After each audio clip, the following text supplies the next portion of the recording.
Next to Sudan, where new clashes broke out last night and again this Thursday, puncturing the calm of a week-long ceasefire. That internationally negotiated truce is meant to stop the fighting between the Sudanese army and a rebel paramilitary force. The capital, Khartoum, has seen 5 weeks of warfare with outbursts of violence in other parts of Sudan. The fighting causing a humanitarian crisis that's forced over 1.3 million people to flee their homes. Regional correspondent Bastien Renouille reports.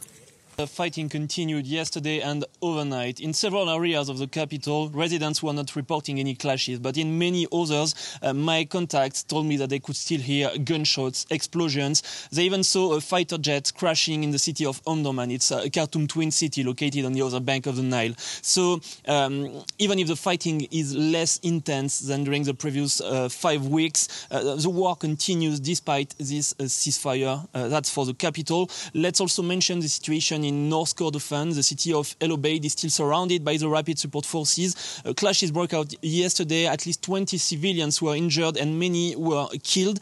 And let's also speak about the situation in Darfur. It's still very difficult to know what exactly is happening on the ground because many telecommunication infrastructures have been destroyed by the clashes. So it's impossible to reach civilians on the ground. But it seems that the fighting continues in the city of Nyala, the capital of Eastern Darfur, and in many other areas in the region. So you understand that this is a so-called ceasefire, but it's not working, it's not implemented, and the war continues in Sudan at the moment.